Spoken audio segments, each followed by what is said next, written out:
नेहापन, सवाल मेरा आपसे है कि क्या जो अभी कर्नल चौबे ने कहा, मयंक चौबे ने कहा कि भाई अमेरिका के अंदर ट्रंप को लेकर के इतनी असहमतियां हो चुकी हैं, उनकी इतना डिसलाइक बढ़ चुका है कि अब उन्हीं उसी काडर को केटर करने के लिए संभवतः यह बयान था। आप सहमत हैं इस बात से? वो इंटरनल प्रेशर है?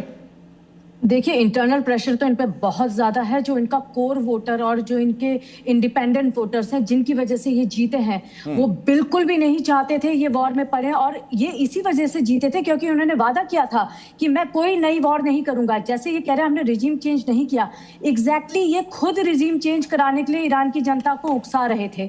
दूसरी बात, अगर आप देखें ये जो पूरा सिनारियो है, ये अभी और ज्यादा खराब तस्वीर ले सकता है जितना ये इसमें फंसते चले जाएंगे।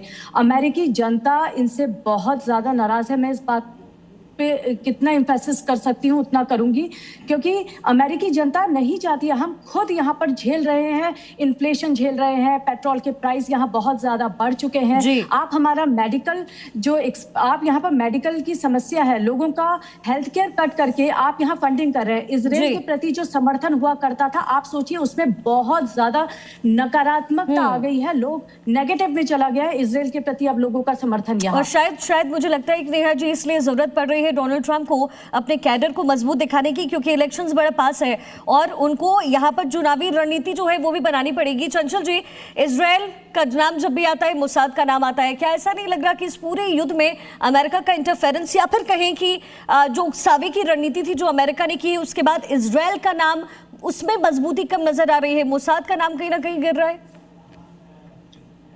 लिसन, मोसाद का नाम गिरना इसमें कोई ये नहीं है, क्योंकि मोसाद जो अपना काम करते रहते हैं, क्योंकि उनका वही काम है जो पूरा का जहाँ पे भी जो भी एक्टिविटीज हो रहा है उसको इन्फॉर्म करना।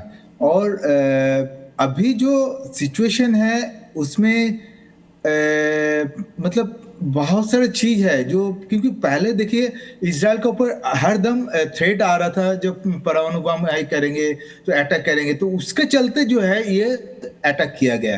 तो उसी को अभी जो है आगे हमको आगे देखना है, जो क्योंकि यहाँ पे जो पब्लिक जो होते हैं, जो उनको बहुत ही इफेक्ट हो रहा था, जिसके चलते ये वर्क किया गया। जी, एक कंक्लूडिंग रिएक्शन मैं रविंद्र सर आपसे लूंगा कि एक ये आम धारणा भी है कि जैसे ही चुनाव का वक्त नजदीक आता है, रेटिंग्स गिरती हुई नजर आती है, तो अमेरिकी राष्ट्रपति किसी न किसी जंग में इन्वॉल्व हो जाते हैं। डोनाल्ड ट्रंप क्या उसी पैटर्न पर है और वही पैटर्न रिवर्स इफेक्ट उनको दे रहा है?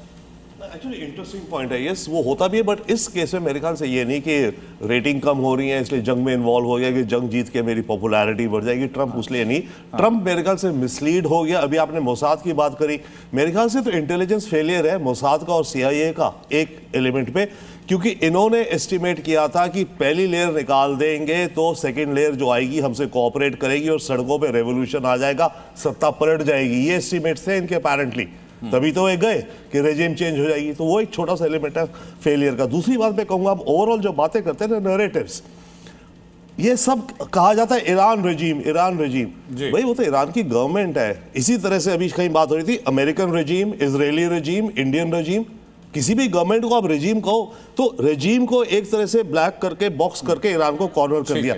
लास्टली नैरेटिव की बात, ये बार बार कहते हैं 47 साल से ये डेथ टू अमेरिका कहता है इसलिए हमें इसे खत्म कर रहा है। भाई वो डेथ टू अमेरिका क्यों कहता है? 53 में अमेरिका और ब्रिटिश ने मिल करके शाह को दोबारा बिठाया था, डिक्टेटर बनाया था, 26 साल वो डिक्टेटर था। तो जब लोग सड़कों पे आके ये नहीं कहे कि मुर्दाबाद अमेरिका, जब उन्होंने रेवोल्यूशन करा, अब ये उस रीजन को लेकर के कहते हैं कि भाई वो हमें डेथ टू अमेरिका कहता है। तो ये I mean layers on layers है।